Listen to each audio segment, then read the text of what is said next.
You're overreacting as always. Can't you just get over it and move on? Bryce's dismissive words hit me like a slap across the face. I stared at him in disbelief, my chest tightening as the all-too-familiar frustration boiled within me. How many times had I pleaded with him to understand what I was going through with my health issues? How many nights did I cry myself to sleep, longing for his compassion and support?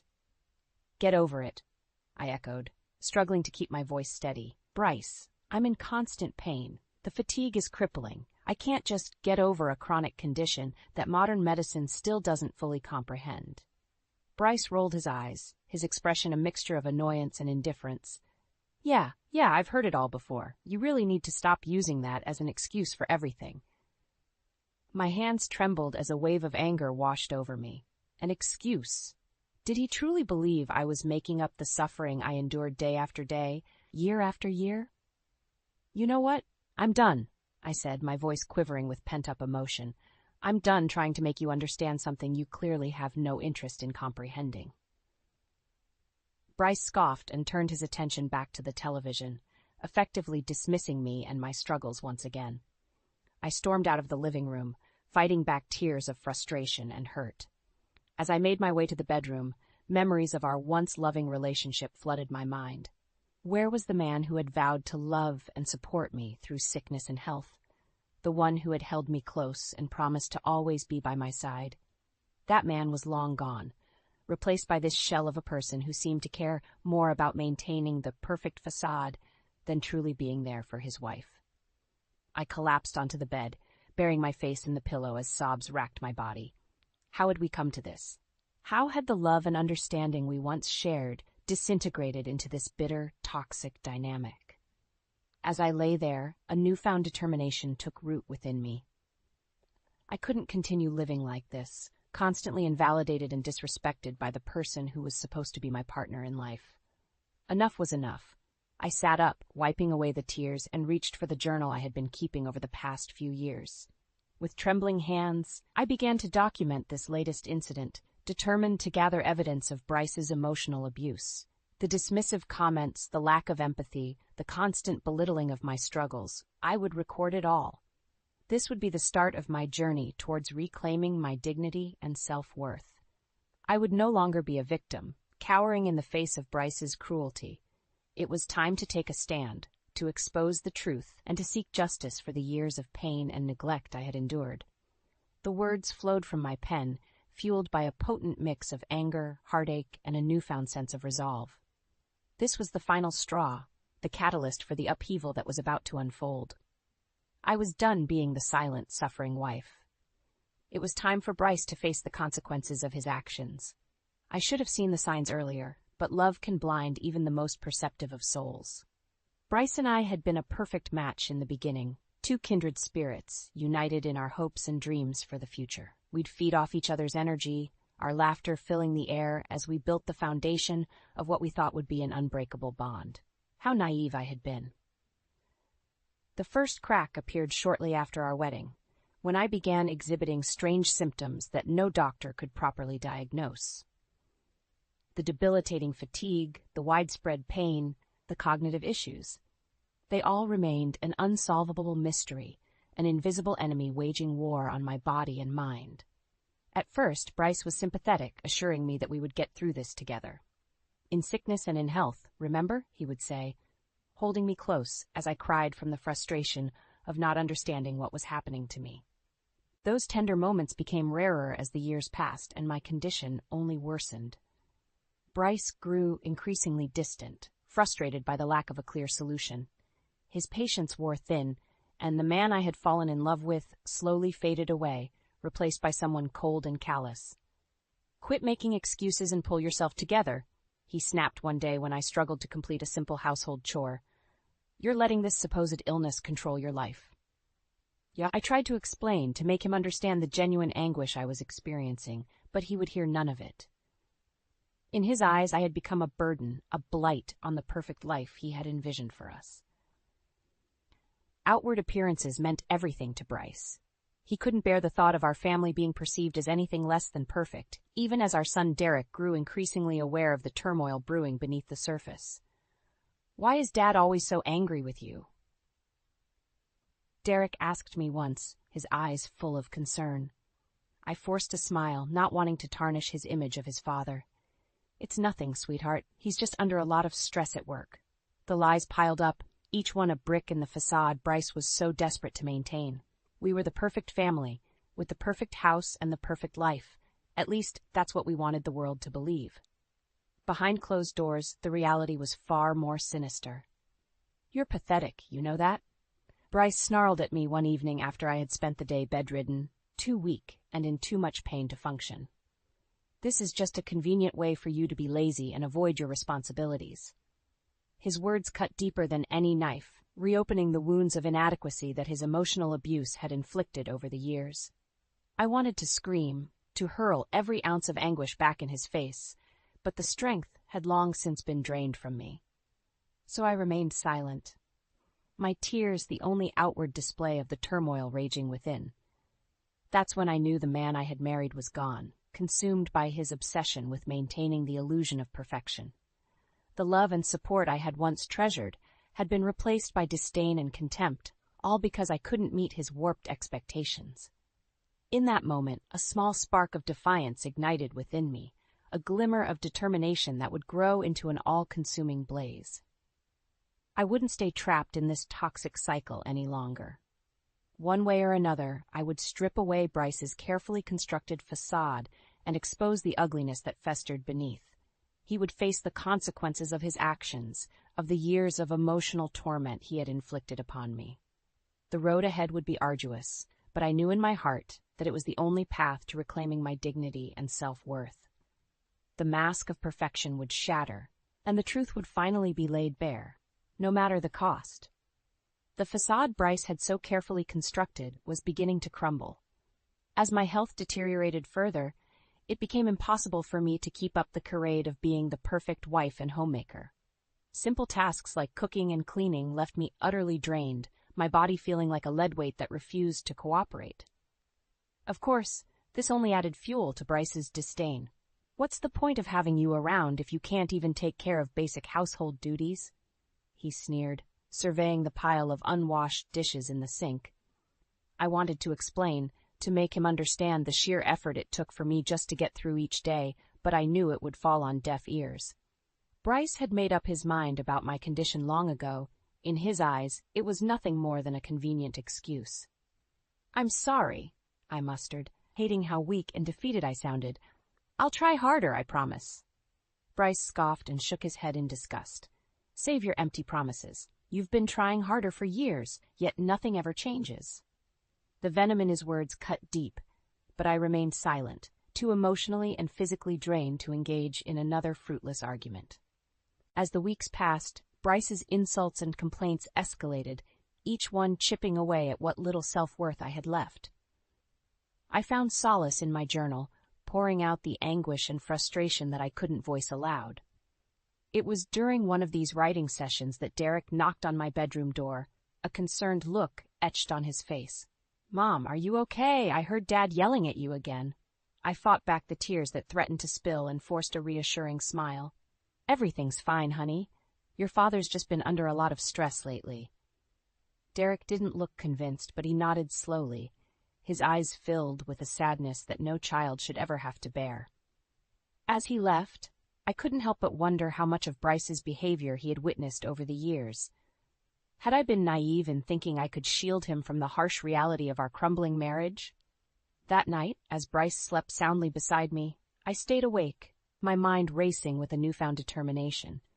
I couldn't continue living like this, constantly demeaned and belittled by the man who was supposed to love and cherish me. Enough was enough. I reached for my journal, the pages now filled with a meticulous documentation of Bryce's emotional abuse. Every cutting remark, every dismissive gesture, every act of cruelty laid bare in ink. As I flipped through the pages, a sense of empowerment washed over me. This was my evidence, my ammunition in the battle I was about to wage against the man who had made my life a living hell. I wouldn't be the silent, suffering wife any longer. It was time to take action, to expose Bryce for the monster he had become and seek justice for the years of pain and neglect he had inflicted upon me. The first step would be to confide in my sister, Jenna. She had always been my rock, my unwavering support system through the darkest of times. With her by my side, I knew I would have the strength to face whatever lay ahead. A plan began to form in my mind, the pieces slowly falling into place. I would gather every shred of evidence, every damning proof of Bryce's vile behavior, until I had an airtight case against him. Then, and only then, would I strike, shattering his carefully constructed facade and exposing the ugliness that festered beneath. It would be a long and arduous road, but I was ready to fight. For too long, I had been the victim, cowering in fear and shame. But no more. This time, justice would be mine. Our 20th wedding anniversary should have been a joyous occasion, a celebration of the love and commitment that had carried us through 2 decades of marriage. Instead, it became a painful reminder of how far Bryce and I had drifted apart. He had insisted on going out to an upscale restaurant, wanting to maintain the facade of a happy, successful couple in front of our friends and family. I had reluctantly agreed, knowing full well that any objection on my part would only ignite another heated argument. As I slowly made my way down the stairs, the simple act of getting dressed and ready had left me utterly drained. Bryce was waiting at the bottom, drumming his fingers impatiently against his watch. "It's about time," he grumbled, eyeing my weary appearance with disdain. "We're already running late." I mustered an apologetic smile, too exhausted to offer any excuses. We made our way to the restaurant in silence, the tension between us palpable. The evening only grew more excruciating as it progressed. Bryce basked in the attention of our guests, regaling them with tales of his career successes, while I sat quietly, sipping water to quell the nausea that had taken hold. At one point, our friend Jennifer turned to me with a warm smile. "Marla, you must be so proud of Bryce and everything he's accomplished." Before I could respond, Bryce cut in with a bitter chuckle. "If only she put in half as much effort into our marriage as I do at work." The table fell silent, a collective tension hanging in the air. I felt the blood drain from my face as Bryce's words sank in, each one a dagger to my already fragile heart. "Excuse me?" I managed, my voice barely above a whisper. Bryce shook his head in mock disappointment. "Come on, Marla. We all know you've been using your little condition as an excuse to be lazy and neglect your duties as a wife." The venom in his tone was unmistakable, laying bare the contempt he harbored for me and my struggles. I wanted to scream, to hurl his cruelty back in his face, but the shock had rendered me mute. Our friends and family shifted uncomfortably, averting their gazes as the once celebratory atmosphere turned toxic. No one dared to intervene, to call out Bryce's abhorrent behavior.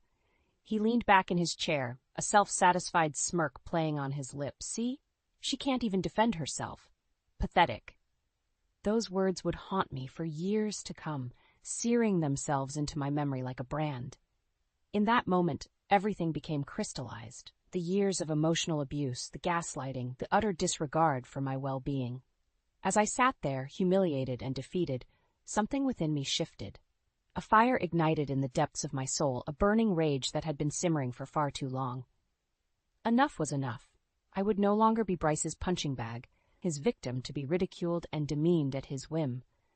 The gloves were coming off, and I would stop at nothing to bring him to his knees, to make him suffer as he had made me suffer for so long.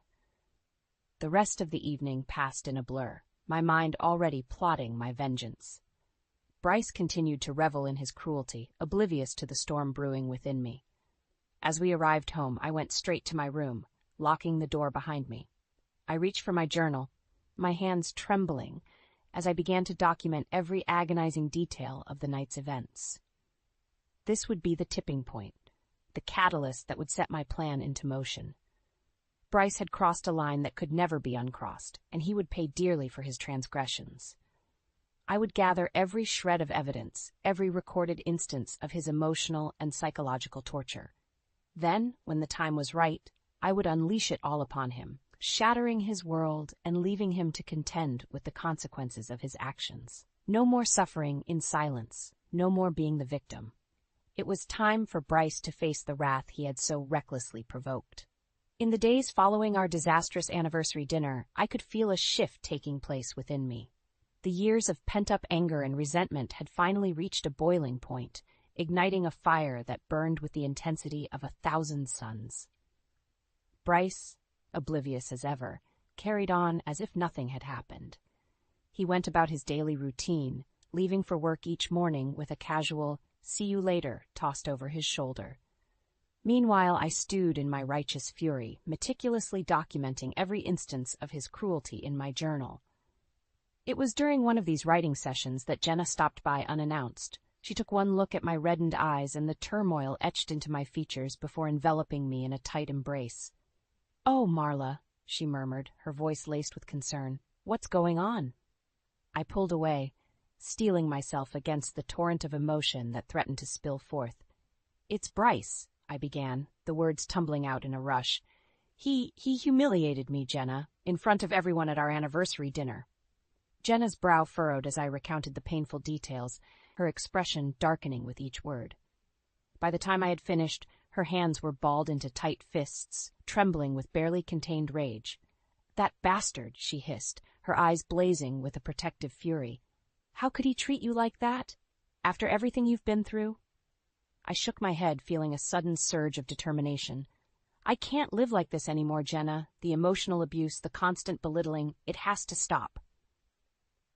Jenna nodded, her jaw set in a firm line. "You're right. Enough is enough. What are you going to do?" A plan had already begun to take shape in my mind, a meticulously crafted blueprint for revenge. "I'm going to gather evidence," I explained, my voice steady and resolute. "Every recording, every journal entry, every shred of proof of Bryce's cruelty. Then, when the time is right, I'm going to unleash it all and watch his world crumble around him." Jenna's eyes widened, a mixture of shock and admiration flickering across her features. "Marla, are you sure about this? This is a nuclear option. There's no going back once you pull the trigger." I nodded, my jaw clenched with grim determination. I've never been more sure of anything in my life. Bryce needs to face the consequences of his actions, of the years of emotional torture he's put me through. He needs to be exposed for the monster he truly is. A slow smile spread across Jenna's face, a fierce pride radiating from her very being. "Okay, sis, I'm in. Whatever you need, I've got your back." Relief washed over me, knowing that I wouldn't be facing this battle alone. With Jenna by my side, I felt an overwhelming sense of strength, a certainty that I would emerge victorious. Over the next few weeks, we worked tirelessly, gathering every scrap of evidence we could find. Journals, recordings, photographs, nothing was left out. We built an ironclad case against Bryce, one that would leave no room for doubt or denial. As our arsenal grew, so too did my sense of empowerment. The fear and shame that had once shackled me began to dissipate, replaced by a burning desire for justice and retribution. Bryce remained blissfully unaware of the storm brewing, carrying on with his daily routine as if nothing were amiss. He would sneer at me whenever our paths crossed, his lips curling in a contemptuous sneer that only fueled my determination. "What's the matter, Marla?" he would taunt. "Still wallowing in self-pity, I see."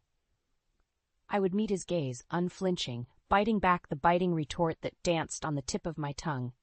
Soon, I told myself. Soon, he would pay for every ounce of pain and humiliation he had inflicted upon me. As the final pieces of our plan fell into place, I felt a sense of exhilaration coursing through my veins. The day of reckoning was fast approaching, and Bryce had no idea what was in store. He had made the mistake of underestimating me, of believing that I would cower and submit to his abuse forever. But no more. This time, I would be the one holding all the cards, and Bryce would learn the true meaning of suffering. The facade he had so carefully constructed was about to come crashing down, and I would be the one wielding the sledgehammer. The day of reckoning had finally arrived, and I could feel the adrenaline coursing through my veins. Jenna and I had spent weeks meticulously planning every detail, leaving no stone unturned in our quest for justice. It was the annual Wyatt family reunion, a gathering that Bryce had always insisted on attending, despite our crumbling marriage. This year, however, the event would serve as the perfect stage for his downfall. As we pulled into the driveway of my parents' home, I could see the familiar faces of extended family members already gathered on the lawn. Bryce plastered on his usual charming smile, ever the master of deception. "Remember, honey," he murmured, leaning in close, "we have to keep up appearances. No need to burden everyone with our personal issues." I fought back the urge to recoil from his touch, nodding in feigned agreement. Little did he know, the facade he had so carefully cultivated was about to be shattered beyond repair. We mingled with the crowd, making small talk and accepting well wishes from relatives we hadn't seen in ages. All the while, Jenna and I exchanged covert glances, silently signaling that it was time to put our plan into motion. After the initial greetings had concluded, Jenna cleared her throat, calling for everyone's attention. "If I could have a moment, please," she began, her voice ringing out across the lawn. "There's something important that needs to be addressed." Bryce shot me a quizzical look, but I remained impassive, my expression betraying nothing. "For too long, a grave injustice has been allowed to fester within our family," Jenna continued, her gaze sweeping across the gathered crowd. "An injustice that we can no longer turn a blind eye to." Murmurs of confusion rippled through the crowd, but Jenna pressed on, undeterred. "Bryce Wyatt has been emotionally and psychologically abusing his wife, Marla, for years. Today, we're going to put an end to his cruelty, once and for all." A hush fell over the gathering as Jenna's words sank in.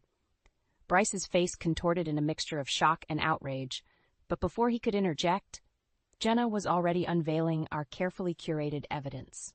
Audio recordings of Bryce's vicious tirades filled the air, his voice dripping with venom and contempt as he hurled insult after insult at me. Documented journal entries detailing the years of emotional torment were passed around, laying bare the depths of his cruelty. And then, the pièce de résistance, the video footage from our anniversary dinner, capturing Bryce's public humiliation in all its excruciating detail. As the scene played out on the screen, gasps and murmurs of outrage echoed through the crowd. Bryce stood frozen, his mouth agape as the carefully constructed facade he had so meticulously maintained came crashing down around him. "How could you?" My mother's voice cut through the tension, her eyes brimming with tears. "How could you treat my daughter that way?" Bryce stammered, grasping for an excuse, but no words came. He was a cornered animal, his true nature finally exposed for all to see. One by one, family members turned their backs on him, their expressions a mix of disgust and disbelief. Bryce's once charming demeanor had been stripped away, revealing the ugly truth that had been lurking beneath all along. As the weight of his actions bore down upon him, Bryce's veneer of confidence crumbled. He turned to me, his eyes pleading for mercy, for understanding. "Marla, please," he began, but I held up a hand, silencing him. "Enough," I said, my voice steady and unwavering. "You've had your chance to be a decent human being, and you squandered it. Now you're going to face the consequences of your actions." Bryce opened his mouth to protest, but thought better of it. In that moment, he knew he had lost the respect of his family, lost the facade of perfection he had so desperately clung to, lost any semblance of control over the situation. As he slunk away, a broken and defeated man, I felt a surge of vindication wash over me. Justice had been served, and the years of suffering and humiliation had finally been avenged. Jenna pulled me into a fierce embrace, her eyes shining with pride. "You did it, sis," she whispered. "You took that bastard down." I nodded, feeling a weight lift from my shoulders.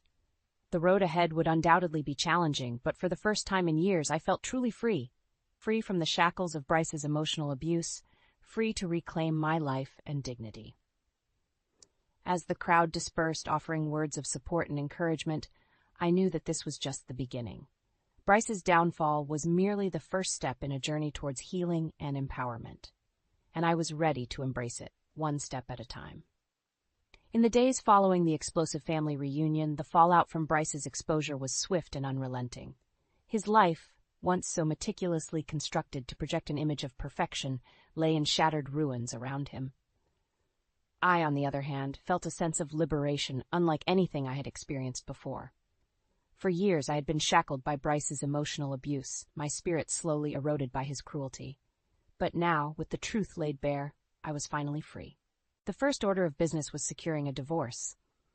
Jenna had put me in touch with a formidable legal team, and within a matter of days the paperwork was filed. Bryce, still reeling from the public humiliation, offered little resistance. "You're making a mistake," he muttered during one of our brief encounters, his eyes downcast and defeated. "Think about what this will do to Derek." I leveled my gaze at him, feeling no shred of sympathy for the man who had tormented me for years. "I am thinking about Derek," I replied, my voice unwavering, "and I'm doing what's best for him, removing him from an environment of toxicity and abuse." Bryce flinched as if he had been struck, but I pressed on, relentless.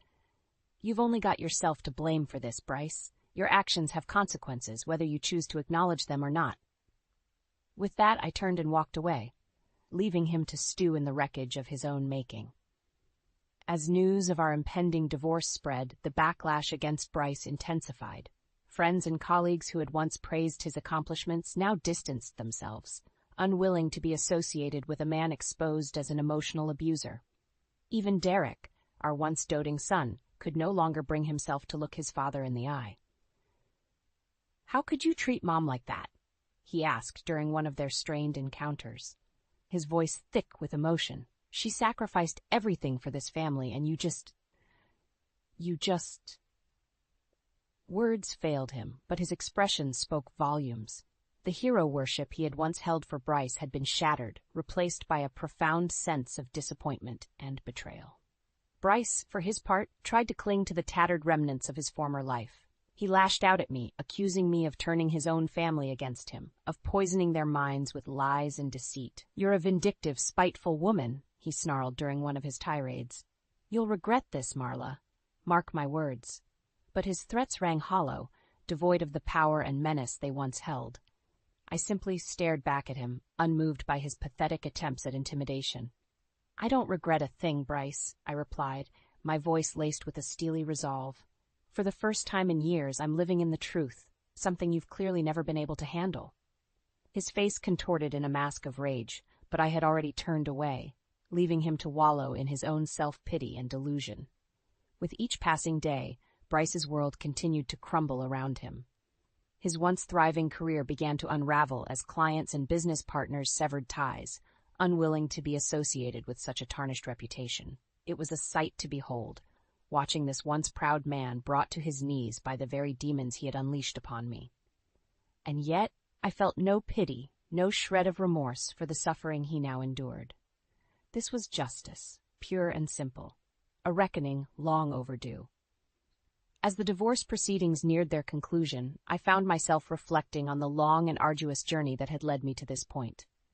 The years of suffering, the constant belittling and emotional abuse, the endless nights spent wondering where the man I had married had gone. But now, as I prepared to embark on a new chapter of my life, those memories seemed to fade into the distance. The shackles that had once bound me had been broken, and I was finally free to spread my wings and soar. Jenna pulled me into a fierce embrace as the final papers were signed, her eyes shining with a mixture of pride and relief. "You did it, sis," she whispered, her voice thick with emotion. "You survived the storm, and you came out stronger on the other side." I nodded, feeling a weight lift from my shoulders. The road ahead was uncertain, but for the first time in years, I felt a glimmer of hope, a belief that better days lay ahead, free from the toxicity and cruelty that had once defined my existence. As I stepped out into the world, a newfound sense of empowerment coursed through my veins. I was a survivor, a warrior who had faced the darkness head-on and emerged victorious. And Bryce? Well, he was nothing more than a footnote in my story, a mere obstacle that had been overcome, a reminder of the strength and resilience that burned within me. The future was mine to shape, and I intended to seize it with both hands, leaving the pain and suffering of the past far behind me. A new chapter was about to begin, and I couldn't wait to see what it had in store. Chapter 8: A New Beginning. The divorce had been finalized, and with it, a weight had been lifted from my shoulders. I was officially free from the shackles of Bryce's emotional abuse, free to start anew and reshape my life on my own terms. Of course, that didn't mean the process was easy. There were still hurdles to overcome, lingering scars from years of torment that would take time to heal. But I was committed to the journey, fueled by a newfound sense of determination and self-worth. The first order of business was securing a favorable settlement, one that would provide me with the financial means to build the life I deserved. Jenna's legal team had proven their mettle, negotiating a generous payout that encompassed a sizable portion of our shared assets. You earned every penny of this, Marla, Jenna assured me as we reviewed the settlement details. Don't let anyone tell you otherwise. I nodded, still somewhat in disbelief that this chapter of my life was truly coming to a close. For so long I had been trapped in a cycle of fear and self-doubt, conditioned by Bryce's emotional manipulations to believe that I deserved nothing better. But now, with the evidence of his cruelty laid bare and the law on my side, I could finally break free from those toxic thought patterns. I was worthy of happiness, of respect, of building a life on my own terms. With the financial security provided by the settlement, I made the decision to invest a portion of the funds into a cause close to my heart, a foundation dedicated to supporting others suffering from the same chronic condition that had once been the catalyst for Bryce's abuse. It was a way for me to turn my pain into purpose, to ensure that no one else would have to endure the isolation and emotional torment that I had faced for so many years.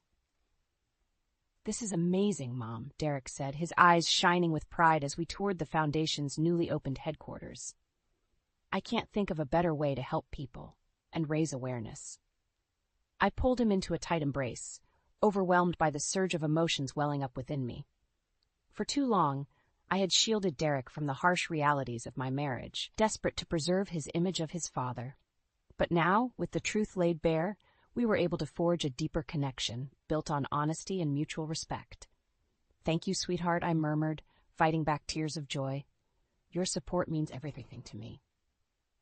As the Foundation took shape and our outreach efforts began in earnest, I found myself bearing witness to the incredible resilience of the human spirit. The stories I encountered, the tales of perseverance in the face of overwhelming adversity, only served to strengthen my own resolve. I was no longer the broken, downtrodden woman who had once cowered in fear of her husband's wrath. I was a survivor, a warrior who had emerged from the ashes of emotional abuse, stronger and more determined than ever before. And Bryce? Well, his fate had been sealed the moment he chose to prioritize his own selfish desires over the well-being of his family. The once powerful businessman had become a pariah, his reputation in tatters and his professional prospects all but non-existent. I caught glimpses of him from time to time, a mere shadow of his former self, disheveled, haunted by the demons of his own making. Our paths would cross, and for a fleeting moment our eyes would meet, a silent acknowledgement of the chasm that now separated us. But I felt no pity, no remorse for the man who had inflicted so much pain and suffering upon me. This was the bed he had made for himself, and now he would lie in it, forever haunted by the consequences of his actions. As for me, I was focused on the future, a future that seemed brighter and more promising with each passing day. The Foundation continued to grow, its reach extending to communities across the country, offering solace and support to those who had once felt so alone.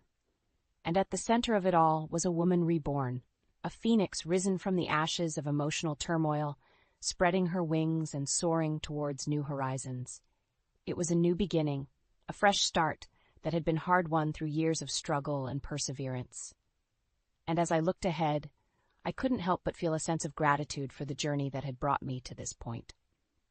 The road had been long and arduous, but in the end, justice had prevailed. I had reclaimed my life, my dignity, and my sense of self-worth, and for that, I would be forever grateful. A new chapter was unfolding, and I intended to embrace it wholeheartedly, leaving the pain and anguish of the past firmly behind me.